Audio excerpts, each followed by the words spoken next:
Hello everyone, मैं अनिल कुशवाहा स्वागत करता हूं आपका आपके अपने यूट्यूब चैनल दिशा वेब वर्ल्ड वीडियोस टेक्निकल में। दोस्तों, आज की वीडियो हम लोग बात करने वाले हैं कि आवास योजना के लिए आप लोग ऑनलाइन आवेदन कैसे कर सकते हैं, क्या इसका एलिजिबिलिटी क्राइटेरिया है, क्या क्या डॉक्यूमेंट्स इसमें लगने वाले हैं। तो ये सारी बातें हम आपके अपने यूट्यूब चैनल में करने वाले हैं। तो दोस्तों, कैसे इसको आवेदन करना है, ये सारी बातें हम आपको अपने वीडियो के माध्यम से बताने वाले हैं दोस्तों। लेकिन उससे पहले अगर दोस्तों आप लोग हमारे चैनल पर नए हैं तो सबसे पहले चैनल को सब्सक्राइब कर लीजिए और वीडियो को लाइक कर दीजिए। क्यों, और अगर आपको वीडियो पसंद आता है और वीडियो को ज़्यादा से ज़्यादा शेयर कीजिए ताकि सभी लोग इस योजना का लाभ उठा पाएँ। तो चलिए दोस्तों, बिना समय गवाए वीडियो को स्टार्ट करते हैं। आते हैं लैपटॉप स्क्रीन पर। तो दोस्तों, सब आवास योजना में अप्लाई करने के लिए सबसे पहले हम जानेंगे कि आवास योजना की एलिजिबिलिटी क्राइटेरिया क्या है। तो सबसे पहले हम लोग जान लेते हैं कि आवास योजना की एलिजिबिलिटी क्राइटेरिया क्या है। एलिजिबिलिटी क्राइटेरिया जानने के लिए दोस्तों हमें कहीं पे भी नहीं जाना है। जब आप आवास योजना के लिए अप्लाई करते हैं तो हमें वहीं पता चल जाता है कि उसका एलिजिबिलिटी क्राइटेरिया क्या है। लेकिन दोस्तों, आप लोग आवास योजना के लिए अप्लाई करेंगे तो पहले आपको पता होना चाहिए कि उसमें क्या क्या डॉक्यूमेंट्स लगेंगे, क्या क्या उसका क्राइटेरिया होता है, उसके लिए आवेदन कैसे करते हैं। तो ये सारी बातें आज हम अपने वीडियो के माध्यम से करने वाले हैं। तो चलिए दोस्तों, सबसे पहले मैं आपको एलिजिबिलिटी क्राइटेरिया बता देता हूँ। सबसे पहले दोस्तों, आपको अपने भारत का नागरिक होना अनिवार्य है। सबसे बड़ी और इम्पोर्टेंट बात यह है। और दूसरी बात दोस्तों ये है कि आपकी आय 2.5 लाख सालाना से ज़्यादा नहीं होना चाहिए। ठीक है दोस्तों, अब मैं बात कर लेता हूँ कि जो वर्टिकल जो 3 क्राइटेरिया दिए हुए हैं, इसमें से आपको आवास योजना अप्लाई करने के लिए कौन सा ऑप्शन चूज़ करना होगा। तो दोस्तों, हम इसको हिंदी में कन्वर्ट कर लेते हैं क्योंकि हमें इंग्लिश नहीं आती है। सीधी सिंपल सी बात दोस्तों, हमें इंग्लिश नहीं आती है। अब जो फर्स्ट वाला ऑप्शन है बेनिफिशियरी लीड कंस्ट्रक्शन, यहाँ पर लाभार्थी एलईडी निर्माण। दूसरा है अफोर्डेबल हाउसिंग इन पार्टनरशिप, साझेदारी में किफ़ायती आवास। ठीक है। तीसरा है इंटरेस्ट सब्सिडी स्कीम, तो ब्याज सब्सिडी योजना। तो दोस्तों, हमें सबसे तीसरा वाला ऑप्शन चूज करना है जब हम आवेदन करेंगे। दोस्तों, यहाँ पर मैं आपकी पात्रता बता रहा हूँ। तो दोस्तों, इसके बाद जो ऑप्शन आता है वो आता है, क्या आपके पास भारत में कहीं भी पक्का मकान है। अगर आपके पास भारत में कहीं भी पक्का मकान है तो आप इस स्कीम के लिए पात्र नहीं है दोस्तों। तीसरा ऑप्शन है, क्या आपने पिछले 20 वर्षों में केंद्र या राज्य सरकार की किसी आवास योजना का लाभ उठाया है।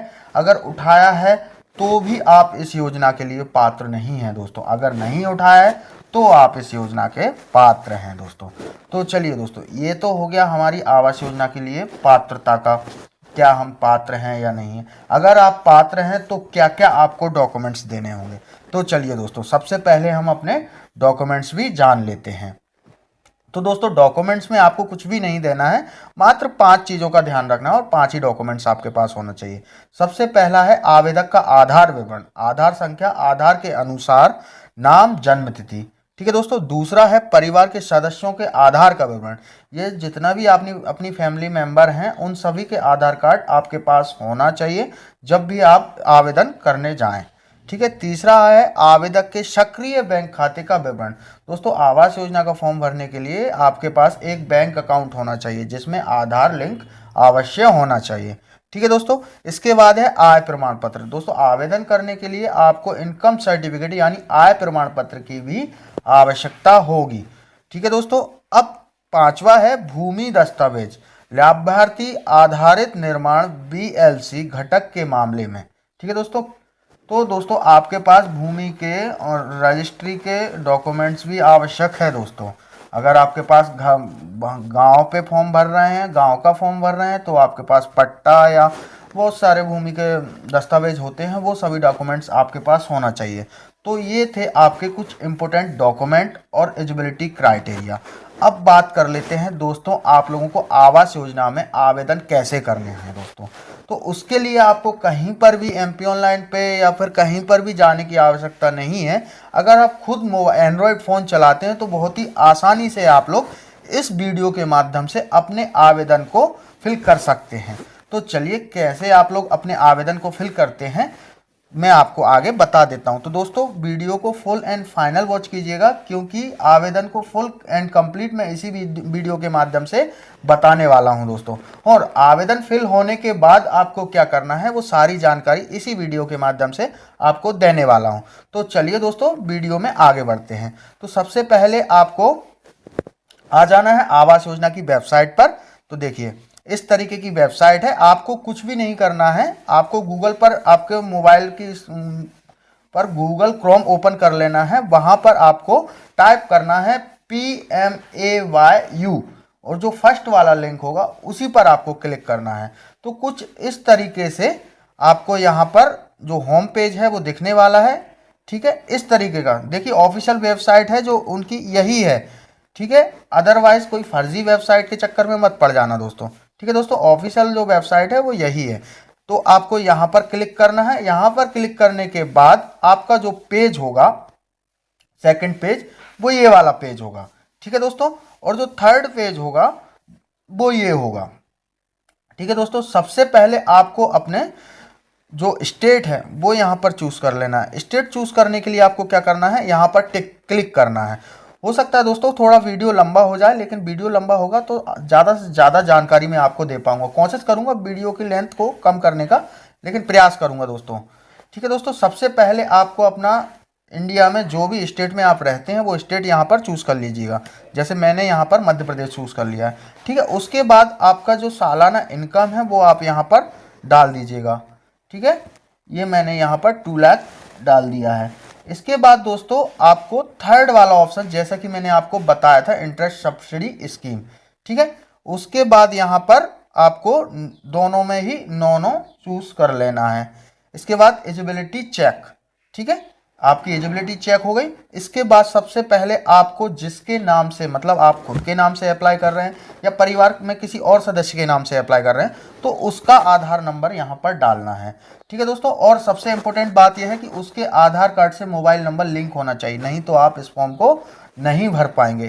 फिर आपको MP ऑनलाइन या क्यों संचालक या CSC वाले के पास जाना होगा। हो सकता है फिर वो आपसे 50-100 रुपये चार्ज कर सकता है दोस्तों। तो चलिए, सबसे पहले यहाँ पर अपना आधार नंबर और आधार में जैसा नाम है वो यहाँ पर फिल कर लीजिए। ठीक है दोस्तों,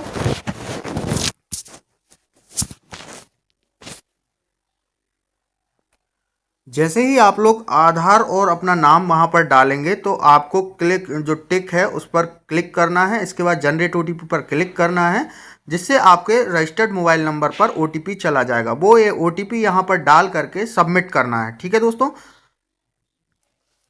इसके बाद दोस्तों अगर आपके पास पैन कार्ड है तो आप पैन कार्ड नंबर यहाँ पर फिल कर सकते हैं, अदरवाइज कंपलसरी नहीं है दोस्तों। इसके बाद अपना जन्म तारीख क्या है, आधार में देख करके आपका जन्म तारीख यहाँ पर फिल कर लीजिएगा। इसके बाद दोस्तों आपका जो रजिस्टर्ड मोबाइल नंबर है वो आपको यहाँ पर फिल करना है। मेल ID अगर है तो आप यहाँ पर दे सकते हैं, अदरवाइज ये मेल ID भी आपके लिए कंपलसरी नहीं है। तो दोस्तों इसके बाद आपको अपना जेंडर चूज़ कर लेना है। जिस भी जेंडर से आप कस्टमर का फॉर्म फिल कर रहे हैं या अपना जो भी जेंडर है आपका वो यहाँ पर चूज़ कर लीजिएगा, मेल, पुरुष, महिला, फीमेल, ट्रांसजेंडर। ठीक है दोस्तों, इसके बाद आपको यहाँ पर अपनी वैवाहिक स्थिति, मैरिड अनमैरिड जो भी है वो आप यहाँ पर चूज़ कर लीजिएगा। इसके बाद यहाँ पर अपना फादर्स नेम जो भी है, हस्बैंड नेम, फादर नेम यहाँ पर फिल करना है। इसके बाद दोस्तों पिता का आधार संख्या यहाँ पर देना कंपलसरी है। ठीक है दोस्तों, इसके बाद अपनी माता का नाम, माता का आधार संख्या, ये सभी जानकारी आपको सिंपली फिल कर देना है। फिल करने के बाद यहाँ पर आपको रोजगार की स्थिति यहाँ पर डालनी होगी। इसके बाद आवेदक का व्यवसाय यहाँ पर क्या है वो यहाँ पर आप डालना होगा। इसके बाद रिलीजन, आपका धर्म क्या है वो यहाँ पर डालना होगा। इसके बाद यहाँ पर आपका कैटेगरी क्या है, जनरल, ST, ST, OBC, जो भी आपका कैटेगरी है वो आप यहाँ पर चूज कर लीजिएगा। इसके बाद आपकी जो भी क्वालिफिकेशन है, एजुकेशन या क्वालिफिकेशन आवेदक की जो भी है वो यहाँ पर चूज कर सकते हैं। इसके बाद है दोस्तों आपको ये योजनाएं कुछ लिखी हुई हैं, यहाँ पर जो भी योजनाओं में आवेदक ने कभी भी लाभ उठाया हो तो वो यहाँ पर यस कर सकता है, अदरवाइज नो करके आप लोग सेव एंड कंटिन्यूज पर क्लिक करेंगे। ठीक है दोस्तों,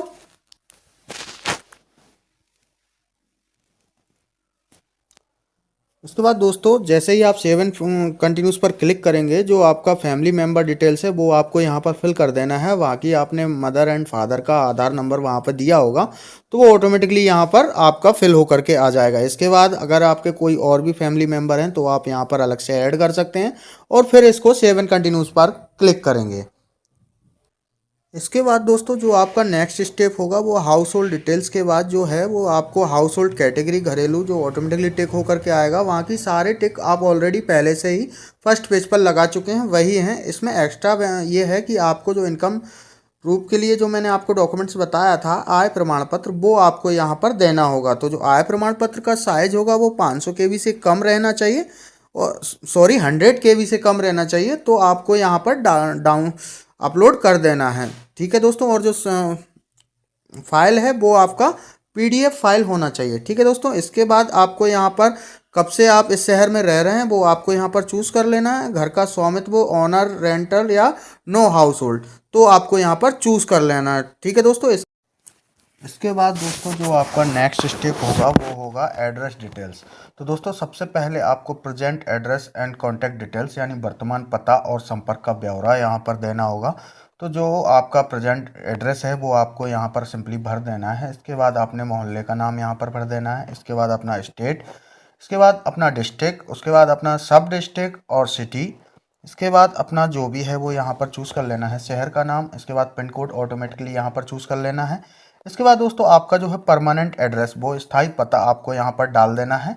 सेम प्रोसेस है जो मैंने आपको ऊपर बताया है, वही आपको सेम यहाँ पर डालना है, लेकिन परमानेंट एड्रेस और वर्तमान पता अलग अलग है तो आप अलग अलग डालिएगा, अदरवाइज सेम है तो आप सेम डाल सकते हैं।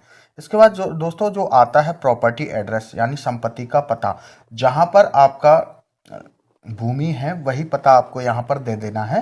क्योंकि दोस्तों अगर आप वहाँ पर रहते हैं और वहीं आपकी भूमि है तो आप वो पता आप यहाँ पर दे सकते हैं, अदरवाइज़ आप जहाँ रहते हैं और आपकी भूमि कहीं और है तो आप अपना रजिस्ट्री में जो एड्रेस लिखा होगा वो एड्रेस आप यहाँ पर देख करके भरिएगा। इसके बाद दोस्तों आपको सेव एंड कंटिन्यूस पर क्लिक कर देना है। इसके बाद दोस्तों जो स्टेप आएगा स्कीम डिटेल्स, आपको ये सारी स्कीम डिटेल्स यहाँ पर दी हुई है। अगर आपने इस योजना में किसी भी योजना में पात्रता है आपकी, तो आपने कभी इसका लाभ उठाया है तो आप यस कर दीजिएगा, अदरवाइज नहीं उठाया है तो आप इसको नो कर सकते हैं। और इसके बाद आपको सेव एंड कंटिन्यूस पर क्लिक कर देना है। इसके बाद दोस्तों जो आपका होम लोन वगैरह डिटेल्स आपको यहाँ पर दे देनी है। होम लोन डिटेल्स में आपको क्या करना है, क्या आपने पहले कभी होम लोन लिया है, अगर लिया है तो यस कर सकते हैं, अदरवाइज नहीं लिया है तो आप नो करिएगा। नो करने के बाद दोस्तों आप दोनों नीचे सेल्फ डिक्लेरेशन और आई हैव वाले ऑप्शन पर क्लिक कीजिएगा। इसके बाद आपको फाइनल शेप पर क्लिक करना है। जैसे आप क्लिक करेंगे तो देखिए कुछ इस तरीके का PLI सिलेक्ट परफॉर्मेंस, तो आपको ये यहाँ पर देना होगा। तो चलिए हम लोग यहाँ पर सिलेक्ट कर लेते हैं। तो दोस्तों आपको PLI परफॉर्मेंस में करना क्या है, सबसे पहले आपको अपना बैंक चूज़ करना है। जिस भी बैंक में आपका अकाउंट है पहले आप वो बैंक चूज़ कीजिएगा। यहाँ पर दोस्तों आपको 5 बैंक चूज़ करना है, जिससे आपका होम लोन का जो सब्सिडी है वो आपके अकाउंट्स में आने वाला है। तो आपको सबसे पहले वही अकाउंट चूज़ करना है जो अकाउंट्स आपके पास है, यानी जो जिस बैंक का बैंक खाता है वो बैंक का नाम आपको यहाँ पर चूज़ करना है। सेकेंड बार में सेकेंड बैंक, थर्ड बार में थर्ड बैंक, फोर्थ बार में फोर्थ बैंक और फिफ्थ बार में फिफ्थ बैंक। इसके बाद दोनों डिक्लेरेशनों पे आपको क्लिक कर देना है और फाइनल सबमिट पर क्लिक करना है। तो कुछ इस तरीके से आपको क्लिक करना होगा। ये वाला जो पॉपअप ओपन होकर के आएगा इसमें नोटिफिकेशन या गाइडलाइंस दी होंगी और फॉर्म जो आपने फिल किया होगा वो सारी चीज़ें यहाँ पर दी होंगी। तो आपको सिंपली यहाँ पर पढ़ लेना है और उसके बाद ही फाइनल सेव पर क्लिक करना है, क्योंकि इसके बाद कोई एडिटिंग का चांस नहीं है दोस्तों। तो चलिए हम लोग यहाँ पर फाइनल सबमिट कर देते हैं। अब देखते हैं इसके बाद जो नेक्स्ट स्टेप होगा वो हमारा क्या होगा। तो यहाँ पर लिखा हुआ है please PLI performance sold be different. Okay दोस्तों, तो हो सकता है हमने दो जगह हमने एक ही बैंक का नाम डाला हुआ है, तो हमें अलग अलग बैंकों का नाम डालना है। इसके बाद हम आगे बढ़ते हैं। तो दोस्तों देख सकते हैं जैसे ही हमने फाइनल सेव पर हम क्लिक किया तो हमें अपना एप्लीकेशन ID यहाँ पर मिल चुका है। इसका आप स्क्रीनशॉट ले लीजिएगा दोस्तों। इसके बाद दोस्तों हम लोग आगे बढ़ते हैं। तो दोस्तों देख सकते हैं आप लोग जो भी हमने एप्लीकेशन यहाँ पर फुल किया हुआ था उसकी हमें पावती यानी प्रिंट रिसिप्ट यहाँ पर मिल चुकी है। इसको आपको सेव करके रख लेना है दोस्तों, क्योंकि इसी से आपका आवेदन ट्रैक होने वाला है। क्या आपकी आवेदन की स्थिति है, कहाँ तक आपका आवेदन पहुँचा, तो सारी बातें आपको इसी एप्लीकेशन ID के माध्यम से दिखने वाली हैं। तो दोस्तों इसको सेव एंड सिक्योर रख लेना है। जब भी आपको इसकी आवश्यकता लगेगी तब आपको इसको निकाल कर प्रिंट निकाल करके आपको देख लेना है। ठीक है दोस्तों, और इसको हो सकता है कहीं जमा भी करना पड़े। तो आवेदन का कैसे ट्रैक किया जाता है ये सारी बातें मैं आपको नेक्स्ट वीडियो में बताने वाला हूं। अगर आपको ये वीडियो पसंद आता है तो मेरे कमेंट बॉक्स में कमेंट कीजिएगा कि हमें इसका नेक्स्ट वीडियो आवेदन कैसे ट्रैक करते हैं तो इसका नेक्स्ट वीडियो बना करके दीजिए, आप मुझे कमेंट बॉक्स में कमेंट करके दीजिए। तो हाँ दोस्तों, अगर आपको मेरा वीडियो पसंद आता है तो वीडियो को लाइक करें, ज़्यादा से ज़्यादा शेयर करें, ताकि इस योजना के बारे में ज़्यादा से ज़्यादा लोगों को पता चल पाए। ठीक है दोस्तों, और अगर आपको इसका नेक्स्ट वीडियो चाहिए तो मुझे ज़्यादा से ज़्यादा कमेंट करें दोस्तों। ठीक है दोस्तों, आज की वीडियो में फ़िलहाल इतना ही। नेक्स्ट वीडियो में आप लोगों से फिर मुलाकात होगी, तब तक के लिए जय हिंद, वंदे मातरम।